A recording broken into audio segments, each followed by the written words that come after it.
What is good, guys? It's Ronald, also known as Youcapper from sportsmemo.com. Welcome to another episode of Let's Cap. Today, we got one of the GOATs over at Wagertalk with us, Rob Veno. I'm a big fan of his work. He's one of the most knowledgeable handicappers I know, if not the most. His brain works in mysterious ways. He can go from handicapping one sport to another sport to another sport just like that. And I kind of want to get those secrets out of him today. I'm going to be more of a student today than helping you guys handicap. But before I bring him in, though, I do just want to give you a brief heads up on what's going on today. So, like I said, Rob's with us. He's going to answer a few questions about his handicapping style, top advice for betting for new bettors, and tips for transitioning between sports. Then we're going to get his quick take on the NBA Finals and get some free picks from him, MLB and the USFL. Like I said, Rob can do it all. Obviously, Rob, thank you for joining me today. Like I said, I'm a big fan of your work. I can't wait to hear what you have to say, and I can't wait for everyone else to hear what you have to say and why I see you as a big inspiration in this betting industry. How are you doing today? How was your Memorial weekend? Everything's good, Ronald. Thank you. Appreciate everything you said. Appreciate you having me here. I'm sort of getting simulated into you young guys. Our colleague Hakeem Prophet, Ski Prophet, I've been on with for a while now. We love ski, and then introduced to Jay Money this year on his show. And now, of course, with you having a show, I'm glad to be with you young guys, man. You talk about me, but I'm glad to be with the young guys. It feels good. Yeah, it's actually it's really cool to be able to mix everyone's, like, because what I want to get into first is really your handicapping style. And I think, to me, having that mix of the older generation with the newer generation, kind of mixing the different angles that we take a look at, because the way that the thought process for me is a lot more analytical. And I think what I've heard before with some of the older generation, it's a lot with psychology and like more situational. What I want to ask you is what is your handicapping style? I know some people, like I said, are analytical, some situational, some just go off of gut, some are a mixed breed pretty much. Can you talk a little bit of your handicapping process? Like, what do you take a look at when you go into these games? I think everything you said, but obviously there's a predominant factor, right? And when I've been here now, 1993, 29 years. Do the quick math in my head. We're all good with math in this business. That's one thing about us. And you would separate it into three categories, Ronald: fundamental, situational, and technical, which are the trend guys. We both, do shows with our good friend John Ryan, Mm-hmm. who I would say is extremely technical, right? He's got the big database, the numbers for the last 20, 30, 40 years. And we're going to run a lot of queries, and we're going to figure out who the right side is. I'm, probably 75% of me is fundamental. The X's and O's, the guys that are on the field and how they match up, fundamental matchup, advantages, disadvantages. I would say beyond that, situational comes next, and maybe 75 is a bit high because that doesn't leave a lot of room for situational. I do a lot of that handicapping too, and each sport is different, right? Situational handicapping, I think, is way more prevalent in football because there's fewer games and they play once a week. You wind up with a lot more situational aspects. Then you talked about mindset, psychological. Again, I'll go back to you young guys. The three of you that I mentioned, you're all a little bit different. Jay Money seems to be an awful lot into what's going on inside of the heads of the players and the mindset. I think that's extremely important as well. And I'm probably last in long-term trends. Honestly, I don't care what's happened over 20 or 25 years, simply because back in the day, Ronald, it was important. Coaching staff stayed together on the same team. Players stayed together on the same team. But the way personnel and coaching staffs change nowadays, and systems change, philosophies change, I don't find that to be that big of a factor. So a huge credit to the guys who do that stuff. No, it's said all the time, we're always betting against numbers, not teams, and numbers become the biggest part of this.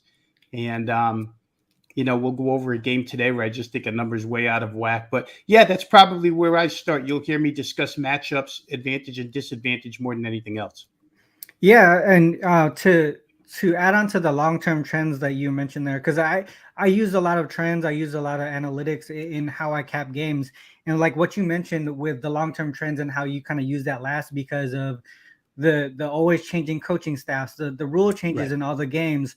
That's one thing that I look at too. Like when I hear people bring in trends from like all the way from the early 2000s, sometimes I kind of push those aside because a lot of the rules have changed. A lot of the dynamics of these games have changed. Like if you just go back to like 2016, 2017, when the three-point shot became more prevalent with Curry and all that stuff, totals aren't going to be the same anymore, right? We're not going to be seeing 190 totals, and you're not going to be seeing like the unders going at a high rate because of the physical defense. So it really changes. And to me, when I bring in trends and into my capping, I really do take into consideration when rules have changed, when team coaching staff and team roster makeup has changed as well.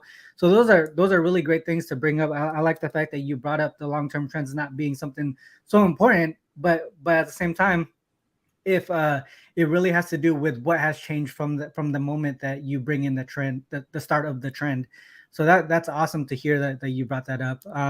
And the next thing you kind of touched on is, with the situational thing in football being more prevalent in football, and then some of the technical stuff in the other sports. One of the biggest things that I noticed with you is how well you cap multiple sports even at the same time, and we're gonna go through that today. You're going through we're going to touch on the NBA a little bit. We're going to go through the MLB and then the USFL. What is some advice here on how to transition between sport betting on different sports during the same time period? It's gotten harder, Ronald. It's gotten a lot harder because if I go back to when I started, it seemed like seasons had a kind of a firm separation between beginning and end. In other words, you had time to prep for the new season. But you and I both know, and for as long as you've been in it, you certainly know that, we'll be neck deep into college football and NFL football. And all of a sudden, fourth week of October, the NBA is starting. And where did you have time to begin handicapping the NBA when you're every week filled with 110 college football games and a full slate of NFL? It's difficult, right? It's become way more difficult where that's concerned. College basketball comes right behind that first week of November, and there's 350 plus bettable teams on the college basketball board. So, I pick my spots. I handicap the major five. NFL, college football probably being my first love. But I'm a football junkie. That's why I'm handicapping the USFL, follow the draft and all that stuff. Then the basketball, college basketball and NBA basketball, which has been extremely kind to me over the last 3 years, and Major League Baseball. Those guys, there are guys out there, and we work with guys out there, right? At Wagertalk and Sports Memo, who take all five of those and then add on top of that hockey. How are you handicapping hockey at the same? I credit all of those guys. Marco D'Angelo does horse racing, horse handicappers. I give a huge credit to. You're talking about 10 races a day with 8-10 horses in a race and 7 days a week. It's a lot to go through, Ronald. And I think transitioning back to your original question used to be a lot easier, and nowadays we have to start a lot earlier. And sometimes there's not enough hours in the day, right? I know the way they put Wagertalk and Sports Memo together, basically they're looking for guys that have that work ethic, so I will, blanket statement that all of us put in a huge amount of time doing what we do. And sometimes there's still not enough time. I give you credit here because you and Ski are both handicapping WNBA right now. Right, with everything else that's going on. It's somewhat slower time of year, but still, it's another sport to take on. And I'm trying like crazy the last 2 years, and Ski's trying to force me in front of the train. Come on, Rob, you can do it. I know you can do it. Yeah. And I still can't find enough time to do it the way I would like to do it. You know what I mean, Ronald? I could do it halfway and guess it, but I really don't want to. So I lean on the experts for certain stuff as well, but it's difficult to transition now. So much going on top of one another. This is kind of the time of year here on June 1st where you and I and our colleagues get to catch our breath a little bit. I'm currently in preparation for college football season. So that just goes to show you that it never ends. My son used to ask me, when do you ever get a day off? And I thought about that. He was like 7, and he asked me that question. I said, you know what? The All-Star break is probably, Major League Baseball All-Star break is probably the only 3 days where we're totally, without any type of event. But now we bet on home run derby and everything else. So maybe we're working every day. Yeah, I mean that's one of the the reason why I wanted to bring that up, because it is a tough time here, because us as people, the cappers over at Wagertalk and Sports Memo, a lot of people look to us to have information and like bets every day, and it's really tough to have to transition between all these sports and give stuff out. But a lot of the cappers that I talk to, they don't want to put information. They don't want to put information on the site, like bets on the site, if they don't put money on it themselves. Right. That's one thing that I respect with everyone over at Sports Memo and Wagertalk, is that, we're not the typical people who would just put information out, put picks out there without any risk on our side. We're really putting our money into what we put out there. So I respect everyone, like you said, everyone that's doing all these sports, plus hockey, plus tennis, plus soccer. Like, it's all there. It's kind of ridiculous. I think one thing that I've really tried to do the last couple of years is find a way to bring the technical side of it and make it easier for me to identify what I want to play and then go from there. And with baseball having every single game, like all these games every single day, I want a process or a system that says, well, I want to just throw these games out the way right away because it doesn't give me an advantage, and then look at these 4 or 5 games or whatever, and then just focus on those, because that saves a lot of time for me. And so that's kind of like my thought with saving time right now. A lot of upfront work to be able to do it, but in the long run, it's going to save you some extra time. Well, yeah, thanks for that. One last question before we dive into the NBA and some of the other and your free picks is, obviously we all came from somewhere, starting starting handicapping and all that stuff. What is one thing, what is one piece of advice for new cappers coming into this game that you want to share, like something that you wish you knew about when you first started? Well, I'll say this, and then I'm glad you said one thing, because there's going to come a time in August where the company's going to get us all together, and you and I and Jay and Ski, the young guys, we'll sit down and I'll kind of give you the long version of how I got into this. But one thing, I wish I knew how much it took, Ronald, at the time. I've always been a sports bettor. Mm-hmm. I want to say since I'm 17 years old. But I was the type of 17-year-old sports bettor that bookmakers would welcome in. Hey, listen, my book, how much money do you have? And our book is open. Because you think you know a lot of stuff. Mm. And when I got to Las Vegas in 1991, I'm originally from Connecticut, 31 years in Connecticut. When I got to Las Vegas in 1991, learned a couple of things, met a guy who pretty much summed up the definition of sports betting to me, an older guy who told me, he said, the definition of this basically is putting yourself in the best position to win. You can't win all the time. And I think when I first started, Ronald, I was not in tune with laying juice, anything. The stuff that we teach now about money management and discipline, I had no clue about. Minus $2 favorite. Oh, they're the better team. They're going to win. But you're not getting away with that. You know what I mean? You're just not getting away with that. So you learn a lot of hard lessons along the way. You learn the value of a half point. Still, when we preach on shows, the value of a half point, I think a lot of the audience thinks, not that big of a deal. But when you're doing it every day, and again, I'll reiterate what you were saying. We're all sports bettors first. Mm-hmm. And we're all seeking the best number available for a reason. Yeah. Because over the course of 29 years, I've been beaten by a half a point too many times. You don't want to give it if you don't have to give it. And I think that's probably, of all this stuff, you can have a lot of knowledge, but I think the number one advice would have to be you got to know how to manage your money and keep yourself in the game, because you can get, I think all of us as sports bettors have been knocked out of the park once or twice. I think it's the only way you learn, to tell you the truth. God bless anybody who hasn't been to that stage where, shit, my bankroll's gone. You know what I mean?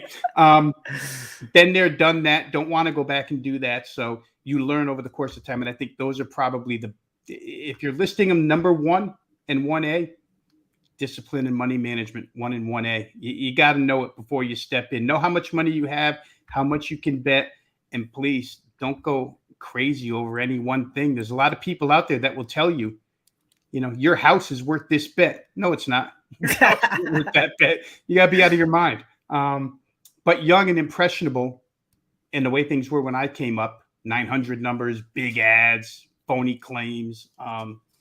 You fell for a lot of that stuff. I'm glad for the business that we're in. I'm glad for the company that we're with that treats it the correct way. And we just try and put people in a good spot to win. That's all it's about. Yeah, I mean that's one question that I ask every single guest that I have on the show the first time they come on is that what is the top advice? And every single person has mentioned money management as one of those pieces. And so, and like one thing that you also said that really is important to me too is that goes along with money management is the fact that we want to last, right? We want to be able to do this long term. So that's one thing that you always got to think about. You just throw all your money on one bet. Obviously the winning and losing is not guaranteed. So if you throw all your money in one bet and you get unlucky that one single time, you're not going to be able to continue betting the way that you want to. So that's I really appreciate you sharing all that info with us, Rob. With that said, I hope everybody had their pen and paper out and jotting notes for all that stuff. But with that said, now it's time to look into the NBA here. Just a real quick preview before with the Boston Celtics and the Golden State Warriors here. I think the team split 1-1, but I don't think the rosters were exactly the same as they are now. I think especially in that first game, I don't think there was Al Horford wasn't playing. For the Boston Celtics on the Warriors side, Klay Thompson wasn't playing, Poole wasn't playing. So these are two different teams. They only played twice in the regular season. But what are your thoughts? Where do you kind of see this going as far as who's going to win the championship? Another thing too, like I'm not a big future guy myself. I like to take games one by one, kind of see where the adjustments can be made, and if the teams can make those adjustments. Like what is your thought behind doing that versus doing the whole, who's going to win the series type of bet. And then, from there, what is your take on how this series is going to go? All right. Well, my situation might be like a lot of people's. It might be unique to a lot of people, Ronald, coming into this, because I actually have Boston to win the NBA Finals. I bet this back before the start of the Boston-Miami series, and they were plus 425. Mm-hmm. So you have a plus 425 ticket in your hand to win the finals. And you kind of, if you're holding something like that, you kind of bet accordingly, right? You're always trying to find bets where you have all pluses, mm-hmm. and you can sit back and watch the game and know, well, no matter what happens, I'm going to collect. It's not always the case, but that's where I start here. As a matchup guy, as a fundamental guy, to see this series and to break it down, which I know all of us will be doing all week long, it's pretty fascinating because they're two contrasts, the two of these. Mm-hmm. I think they're the two best teams. Let's start right there. I think they're the two best teams. I think the two that deserve to be here are here. Mm-hmm. I think one piece that's been added to the Boston puzzle that I find extremely significant is Derek White. When Derek White came over from San Antonio at the trade deadline, I thought that was, at the time, going to be a big help. It's turning out now. It wasn't as big as it's becoming now for them. But you've got a team that's interior-wise so long and so good defensively against a team that is so good from the perimeter. And, I've gone back and forth, and I'm going to go back and forth with him on Thursday, I'm sure, with Steve, who's a Golden State guy in this particular series. And I was saying to him on Friday, we were doing his Spotify live show. I was saying to him, for every point a Boston backer could make. There's a counterpoint equally as legit for that Golden State backer. And me and him can go back and forth. And, from him, I get, okay, I hear you, Rob, but how about this? And I would say that for those who are saying, well, Boston beat Milwaukee without Middleton, Boston beat a banged up Miami team, blah, blah, blah. I just go the other route and I say, you know what? Golden State beat Denver. Who we kidding? Golden State beat Memphis without Ja. Who we kidding? Kevon Looney went nuts against a team with a 6'9" center. Who we kidding? Boston isn't any of those either. So for the people who tell me Golden State is not what Boston's been through, Boston is not what Golden State's been through. And from that, it's a step up in class for both sides, right? Mm-hmm. And the fact that they are a little bit different in their construction of their personnel. I think a big bonus for Golden State, Ronald, is that you're going to get Gary Payton II back in this series. Yeah. And I hadn't thought of that earlier, but their depth becomes so much better with Gary Payton II and Otto Porter Jr., both of those now in the second unit. That helps them quite a bit. I think both teams are immune to home court. Boston's won twice in Milwaukee, twice in Miami, Game 7 in Miami, right? Yeah. So they don't care about going to Golden State. For those who want to say Golden State doesn't lose at the house, well, Boston wins at every house. So, and I think Golden State can come east and win.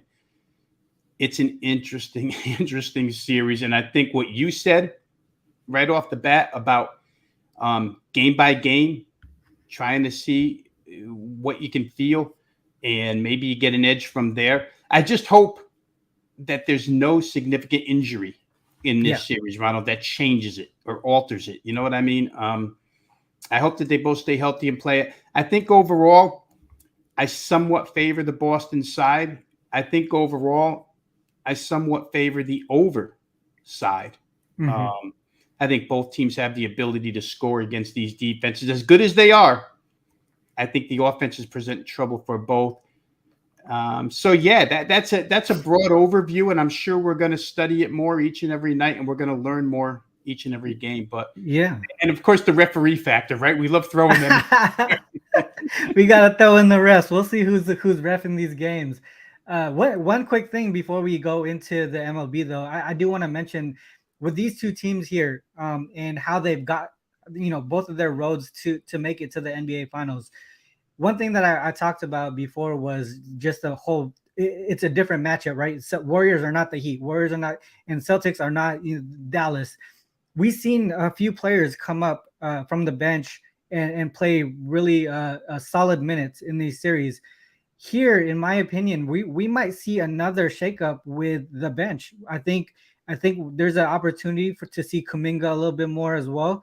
And then on the Warriors side, I think matchup wise, I think he plays well. He can match up well with a lot of the guys on the Celtics. When they bring in their second unit. On the other side, you have another a wing player in Nesmith, who didn't get a lot of minutes in this last series, but might be able to because he's going to be able to defend a lot of the guards that the Warriors are going to bring into the lineup as well for this series alone.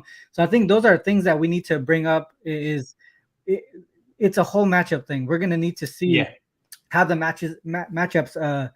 Can't wait to talk to Rob. Yeah, Ski's in the chat. Can't wait to talk to Rob this weekend. It's gonna be a good series. I want to see everyone battling it out. When it gets to this point, when there's just two teams, you're gonna get angles from both sides, strong and weak. But yeah, I just wanted to bring that up as far as people need to see that the lineups are going to be different. It's not going to be the same lineups that we've seen throughout the playoffs. So that's one thing that I wanted to bring up. And now let's head to baseball. Like I said, Rob does it all. We're going from NBA to baseball now.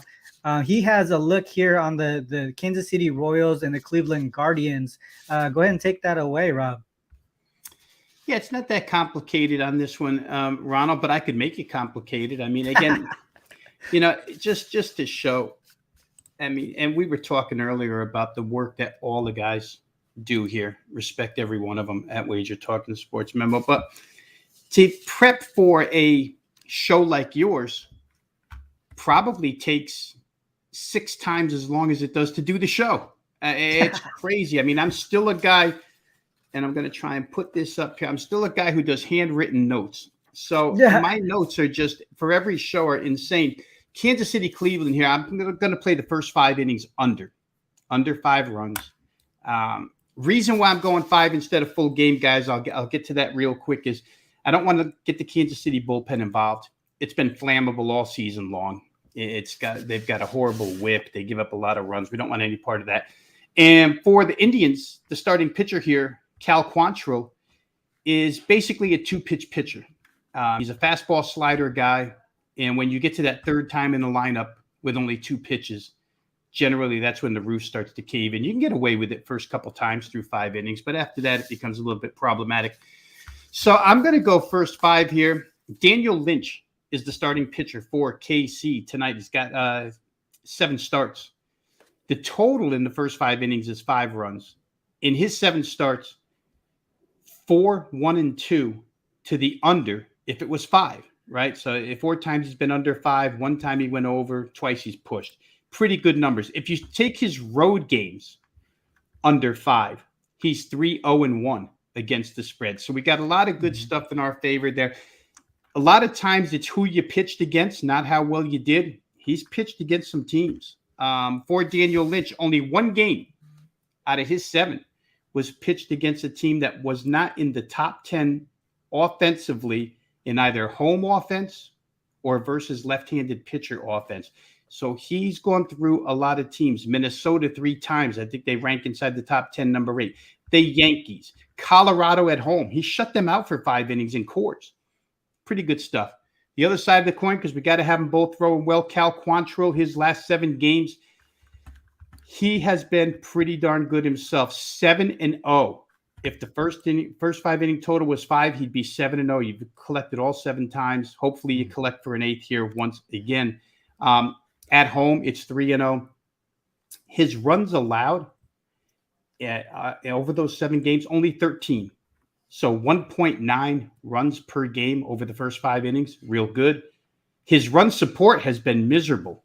That's why he's getting these unders. His run support, he's only gotten 7 runs total in his last 7 starts, first 5 innings. So I think Quantrill keeps Kansas City a bit quiet. He's got good history against them. I think Lynch, on top of what he's done first 5 innings, has an advantage here because he's left-handed. And Cleveland, the Guardians, hopefully I haven't called them the Indians yet. Maybe I did, but the Guardians, they're last in Major League Baseball in OPS versus left-handed pitching, 601, dead last.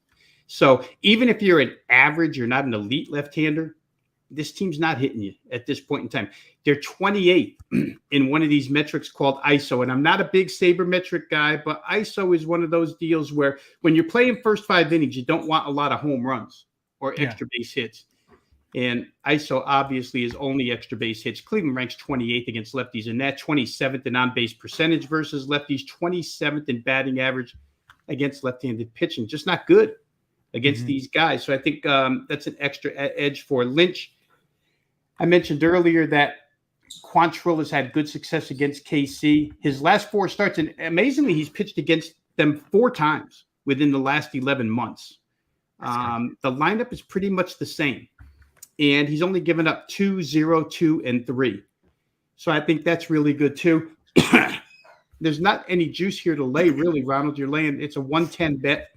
Yeah. Go try under 5 with 2 pitchers that have done really well first 5 innings so far, and 1 offense that's been absolutely miserable against left-handed pitching. Yeah, I like that too, because with Quantrill, he also lasts pretty long in his starts. He's been averaging over 6 innings per start the last few that he's had. So I like the fact that he can last long, and you don't have to we don't have to look towards the bullpen coming in early to relieve him and worry about that. So that's definitely a good look there. Mitch did bring up a question about the Royals' first 5 money line. Did you have a look on that? Or is that something you just want to stay away from and just focus on the You know what? That's actually where this bet started. Oh, okay. When I first looked at this, I wanted to play the Royals in this game because I wanted to bet against Cleveland's offense versus lefties. But Quantrill's numbers are just too good, first 5, for me to go. I'm not going to talk anybody off KC. That was just my opinion. I thought the under was a better play. And, now the game will go 4-2 KC, and KC will be right and under will be wrong. But that's the way gambling goes. But that's why I'm not on it. Otherwise, that's actually where I did start. I wanted to play KC. Okay. They were close last night. And, again, I want to bet against Cleveland, against lefties every opportunity. But Quantros, like I say, first 5 numbers are really, really good. Awesome. Thanks for that. Now, like we said, you do it all, Rob. We're going from MLB now to the USFL. I haven't touched USFL at all this season. This game that we're going to be talking about, that you're going to be talking about, is actually on Sunday, June 5th. The Panthers versus the Stars. Stars are 5.5-point favorites. Totals at 47.5. Where are you going with this one?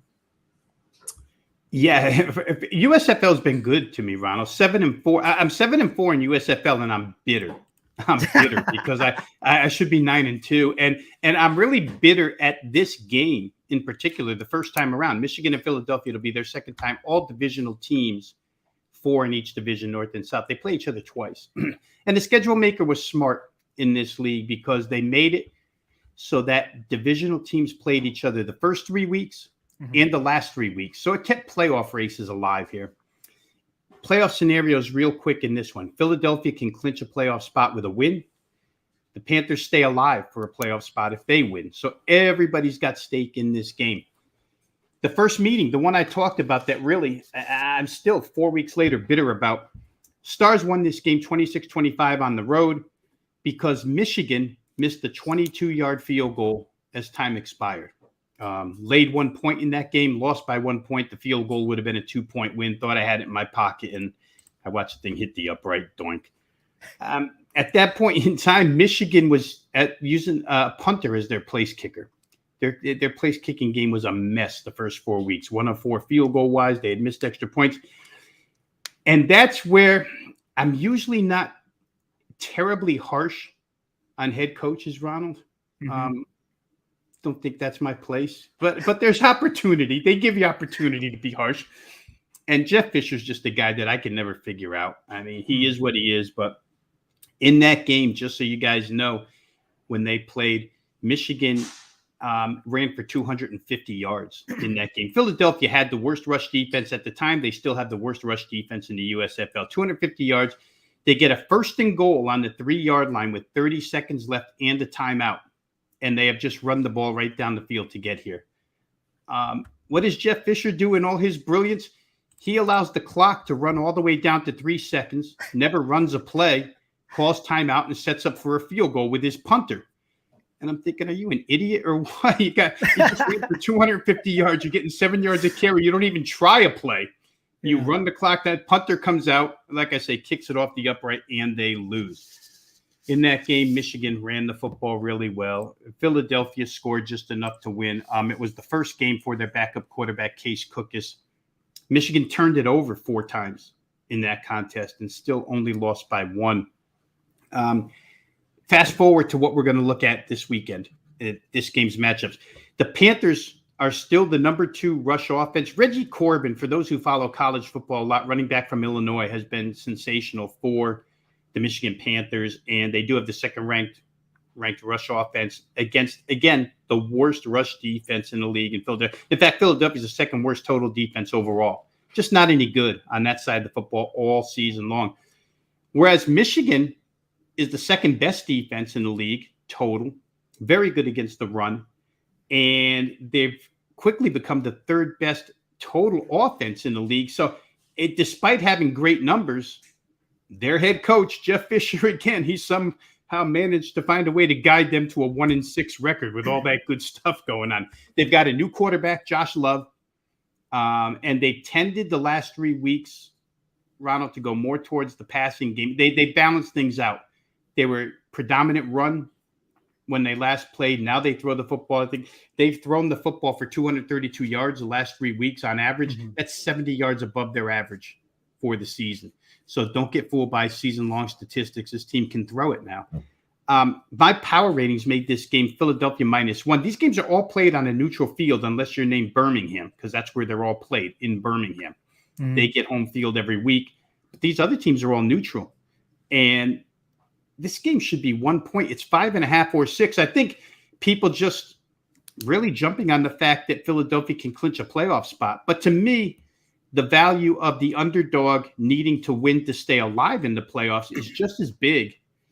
And they only lost by 1 point the first time, again, because of a missed field goal from short range. And here they're getting 5.5 again. I just don't understand it. Michigan's gotten better as the season goes on. Even if they lose, I don't expect them to lose by 5.5. They'll run. They can now throw. Philadelphia's kind of lived off takeaways. Other than that, not all that much. So give me Michigan plus 5.5. I don't see it staying at this price tag all week long. I saw a 6 out there today. If you can grab the 6, if you're going to count there, take the 6. But for me, Michigan's the better team at this point in time with a lot to play for. So I'm going to take Michigan plus points. Nice. That's a legit breakdown. Like I said, your brain works in mysterious ways. I don't know how you know every single play that went down in that game. But one thing that I want to bring up, so you talked about me and Ski and some other guys doing WNBA, doing USFL. Do you consider that a small market that we can kind of like bettors can come in and take advantage of and of soft lines? And like, is it pretty similar to just NFL in general as far as like the situational looks, divisional, rest or not rest, sorry, situational, but the travels, like you said, they all play in one spot. So right. There's no travel involved. So what's the difference there with capping that versus, college football or NFL? It's only a couple of things, really, Ronald. When you watch these games, when Birmingham plays, there's actually people in the stands, and they're rooting hard for Birmingham. You can hear the noise level when they're playing. When these other teams play and Birmingham's not on the field, you hear crickets, and there's about, 75 moms and dads and wives and kids in the stands, and that's it. Mm-hmm. So it's kind of like in the bubble when NBA was in the bubble, right? And you had no fans. That's kind of what it's like. So situational doesn't come into play much other than Birmingham. That's the only team you can assess any home field advantage to. Like you say, there's no travel. I think it'll be interesting because we're coming up on what you would call revenge, because this will be the second time around. These next 3 weeks, everybody's playing each other for the second time. And maybe we see some form of revenge, but I can't guess that in this league because certain teams are going to be eliminated from the playoffs here. There's a lot of individuals that are trying to get back to the NFL. So you get that effort. You do get 60 minutes of effort. You don't really get a lot of quitting here, but it's really more fundamental. And to your question about soft lines, I found it. The totals are 11-1 over the last 3 weeks. And as a guy who enjoys over, it's been good, right? And there was a rules change in this league, and I don't mean to just drone on and on, but I'll just say really quick. There was a rules change about 5 weeks ago where because the network, how about this? It was a network-driven rules change. They thought the games were going too long, and they didn't want to give that much time to a USFL football game. So they told the league, you guys shorten up your games. So the league decided in the first and third quarter only, if you throw an incomplete pass, the clock doesn't stop. It's just going to run. And it seemed like that would lend itself to unders. The odds makers immediately chopped every single total by 6 or more points. And every game started going over. And the reason for that, I think, Ronald, is the continuity after 4, 5, 6 weeks of playing together offensively started to come around. People then knew the playbook. Quarterbacks knew receivers. Offensive lines knew blocking schemes. And the offenses started to click. And we've seen that run continue. Like I say, 11-1 to the over last 3 weeks. Awesome. Well, man, you just went through the NBA, MLB, and football USFL. Rob, this is nearing the end of the show, but before we end, though, I do want to see if you have any last comments or anything to promote over at Wagertalk. Yeah, Wagertalk going to be a little bit of a slow week because the NBA finals are, and they take their time to play those. But you can catch. I say this all the time, Ronald. If you're not currently a member at Wagertalk or Sports Memo, because I know that's where you're at. Go into either one of these sites. Wagertalk.com, sportsmemo.com. Just drop your email address. At that point, you'll have access to all of these shows that we do each and every single day, every single sport involved. If you are a bettor in any particular sport, you're going to find analysis on every game, every day on these shows, and it's for free. So go ahead to wagertalk.com, sportsmemo.com, drop an email address. If you're interested in subscription packages, becoming a client of any of ours, in my case, go to wagertalk.com. My plays are up and available. I currently do have a best bet for game 1 of the NBA Finals up and posted. So if you go over there today, you can grab that. But yeah, I would certainly encourage anybody. There's a lot of work we do that you can get for free here. And if we're telling you something that you didn't know for the first time, then you probably got your free money's worth. Yeah. Yeah, on my side, I will be playing some WNBA today. I already gave out a free one. Sports Memo actually hooked me up with a nice promo here to share on the show as well. So the promo is YC50 to get 50% off any packages or picks. So it is a one-time use only code. So decide wisely on how you want to use that code. Also, I have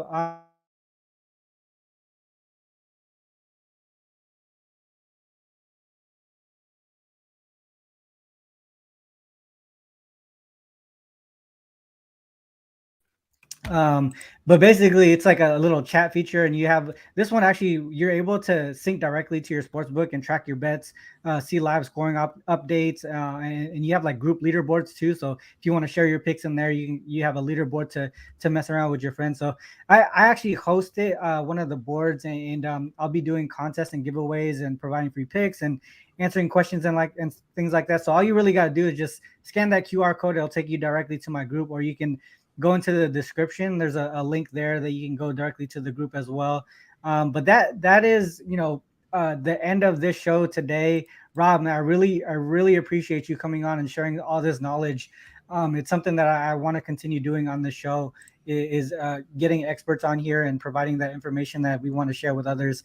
But this is, like I said, this is the end of the show. Thanks to all who tuned in on YouTube and Twitter. If you're on YouTube, make sure you hit the like and subscribe button before you bounce. Make sure you check the links in the description as well, like I said. And as always, I want to end with this. Please remember, whether you fade us or follow us, it's on you to make that call. Good luck on all your action. Until next time, peace.